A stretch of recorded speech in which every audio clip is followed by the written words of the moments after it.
Hello and welcome to Real Watchers Movie Club. My name is Garrett. And I'm Kevin. And we are your hosts. Movie Club is the show where we pick a movie and discuss it every week, just like a book club. On today's show, we are covering the psychological drama Persona. Our thoughts and more coming up on Movie Club.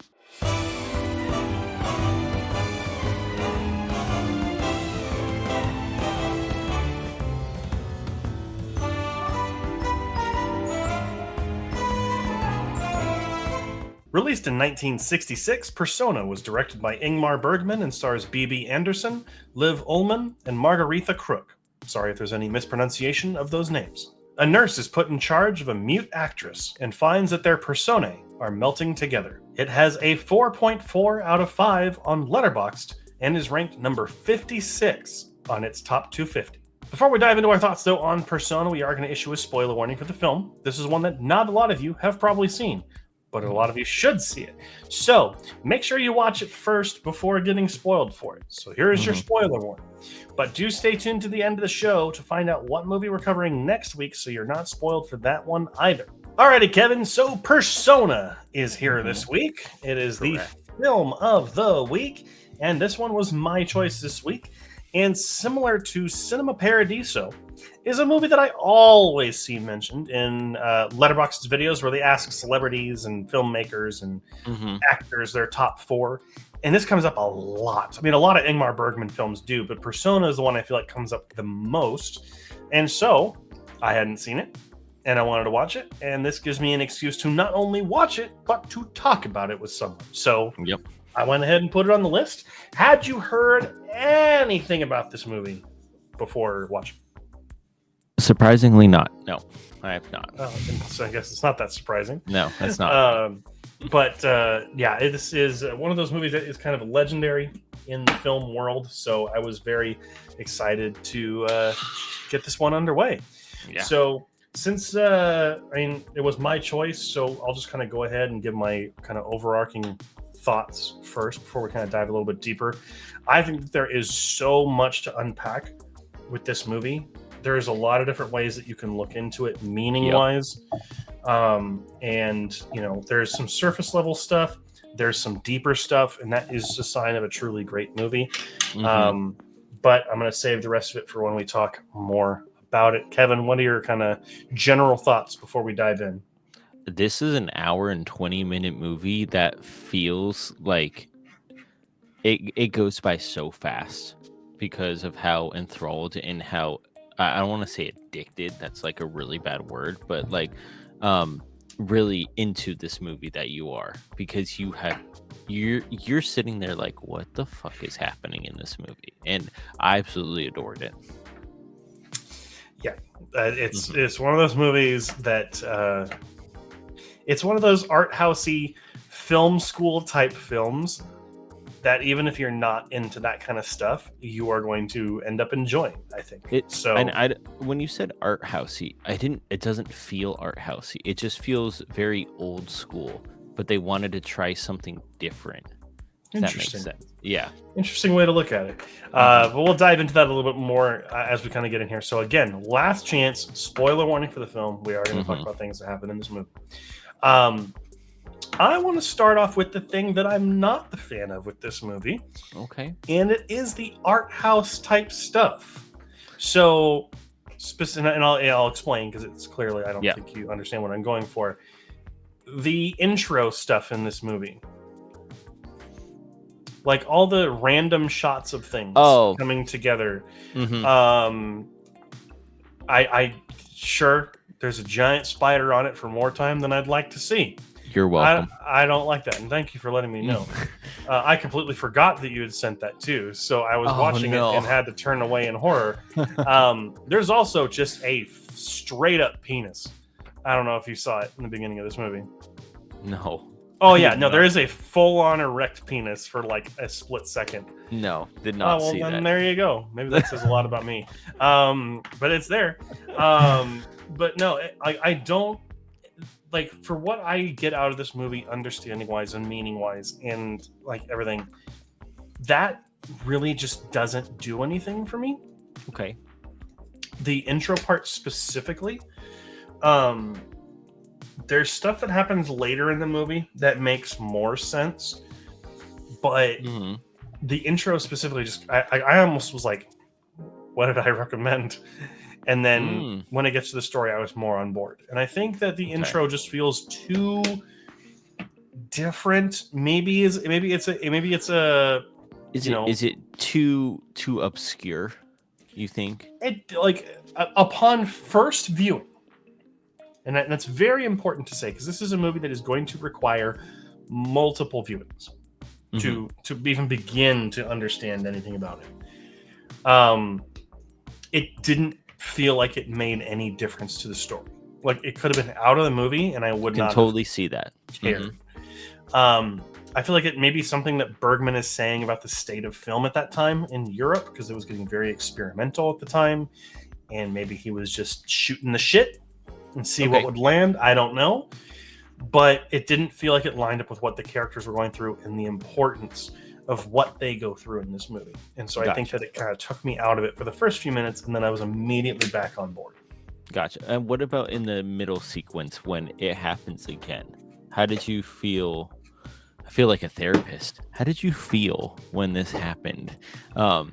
In the middle of the movie, because to me, in the middle of the movie, when we get the tearing of the movie itself and the Yeah, pigmentation of the burning and everything like that, it made me feel like we're not going to a different movie, but you don't know if it's the same movie or it's a different movie being, and they had to stitch it together, if that makes sense. sure, I can see that. I can see that. I think it's better when it's in the middle of the film. I think starting Okay. the movie out with that was not smart.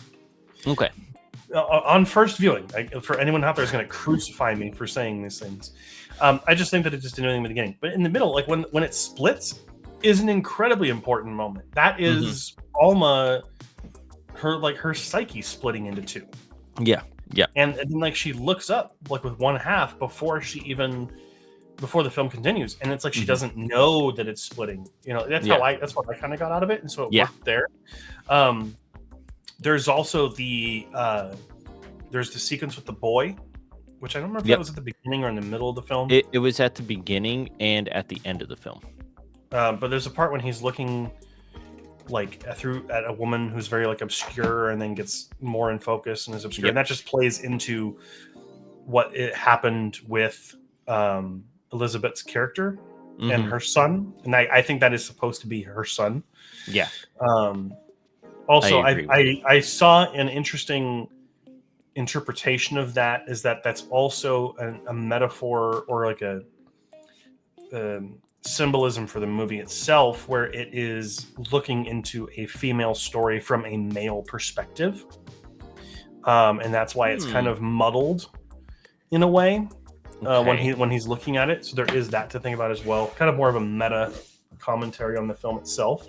Okay. Um, but I do think all that it factors into Elizabeth's character, and then why Alma is becoming her in some ways. Yeah. So at the beginning, I don't think it works, but when it's in Okay. the middle, I think it does because it's also just tying into the psyche breaking down a little bit.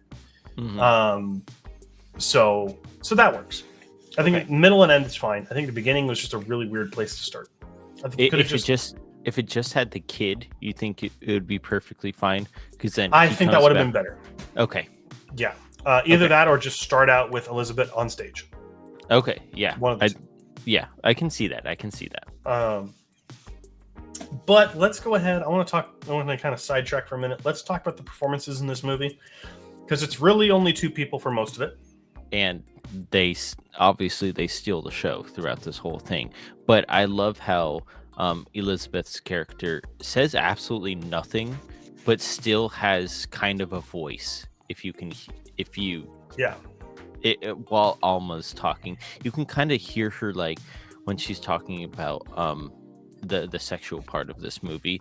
You can kind of hear Elizabeth kind of like scolding her in a way, or being very interested as well in a way, just not saying anything though. And I like yeah, how that aspect of one being silent but one always talking is really, really interesting, because you never get to hear the other side of the story or how Elizabeth thinks, but just how Alma is going through like her life story. I feel like there are moments when you hear Elizabeth talk as well. There's one moment when they're both drinking and Alma was telling the story of her sexual encounter, and I feel like Elizabeth says you need to go to bed or whatever. I feel like that's her voice. Yeah, or something. Yeah. And then because she's drunk, Alma doesn't realize that it's her. Which also kind of plays into the idea that maybe Alma is making it up as a way to study another person, which is another idea you can take out of the movie. But then also, obviously, when Alma threatens to throw like hot water or whatever it was on her, and she's like, "No, don't!" and she does speak. So like, there is a voice there, which is really interesting. But both of them are fantastic. I mean, BB Anderson has to do pretty much all the talking in this movie, and she nails it. The sequence when she finds the letter is just heartbreaking. And then Liv Ullmann, who plays Elizabeth, she's mute the entire time. Well, pretty much the entire time. Yeah. And she conveys, there's so much that she does with just her eyes and her like her face, and it's really something special. Apparently this movie is how the director Ingmar Bergman fell in love with her. I don't know if they were married. Let me see. And wife.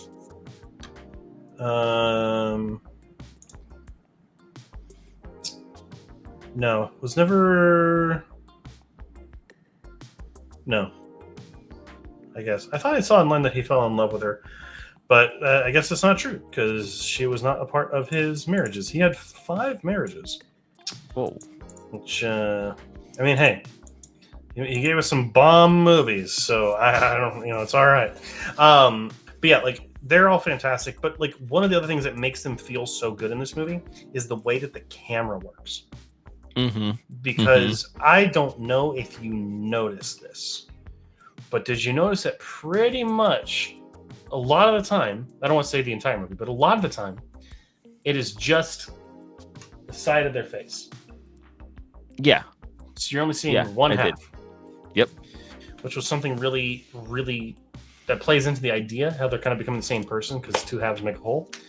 And but then, it doesn't really tell you either if they're the same person or not. Correct? If I'm reading, there's a lot of different ways you could read into it. Yeah. Because that's how I looked at it. This is the same person, just 2 different personalities. Yeah, and or taking on elements of them. There's a part that was initially was kind of confusing, where Alma is having a romantic encounter with Elizabeth's husband.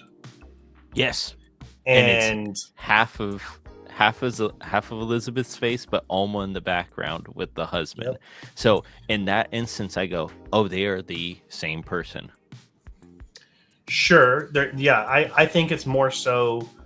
Maybe it's an image of the future, or an image that Elizabeth is having of, when I get better, this could be me, by taking those elements of what she learned from Alma. Okay. I feel like that's another way you could look into it. Again, this is after one viewing. I am by no means an expert on this movie. No. I'm not claiming to be. But I think that's what I got from that after thinking about it. Because at first I was like, I thought the husband was blind, and then he took off the sunglasses. Yeah. And I was like, oh, okay. No, I really, really thought that was something special. But then also, you mentioned this, I believe, in your review on Letterboxd, for the curtains, the translucent curtains. Yes. That thin veneer, that thin veil between the 2 of them, which is so special. I'm so glad. I'm so proud that after 70 something episodes, that you're picking up on stuff like that. I'm so thrilled. It's a thin line between what we know and what we don't know, and that's what I got from it. I was interested in it before, because I'm like, oh, there's always these thin things in front of them, and it's like, well, there's a thin layer of skin between the 2 of them, because they're always they start off really knowing each other, and that's why I'm like, are they the same person? Because they're like, they don't skip a beat. They don't have like that little like, oh hi, my name is blank, and then have like an awkward silence. It just goes straight into Alma talking to Elizabeth about everything that's happening with her life. So, Mhm. and that's how I felt during this is, oh, when they pass through those curtains or when they go into the house or outside of to the beach, is she gets to tell Elizabeth the other part of her what is going on. Yeah, Hmm. I can see that. There's a Yeah. lot of different ways you can see this movie, and I think that, like we said with The Shining, right? A truly great movie is one that you can watch every single time, watch again and again, and see something new every time. And I know that that's going to be the experience here. Yeah. It was the same thing with Cinema Paradiso. Like it is just one of those things that you notice on Hmm. those truly great movies. Alrighty, I know this has been more of a short video, but it was a very short film. Yep. And I think that while there was enough to chew on after one viewing, I think that there is still more to explore to have to watch to get to watch it again and again. So, Yep. I don't really feel like after one viewing it's really enough to keep going, further and further and more depth. It's going to take some more viewings. Oh yeah. But since this was my movie this week, I'll go ahead and give my final thoughts and stuff first. I think that this movie is, this is up there with The Seventh Seal, or the two Bergman films that I've seen. I think that there's so much to unpack here. It's going to take repeat viewings. The only thing that I'm not really a fan of is some of the elements that don't have anything to do with the idea of exploring your persona and the ones that we get from others and how we build them. Hmm. But those things prevent me from loving the film. But I really like it, and it's an incredible film that I'm so glad I finally had the chance to see and to discuss with Kevin. So I gave it a 93 out of 100. It was a 4.5 stars out of 5 on Letterboxd. Really, really enjoyed this one.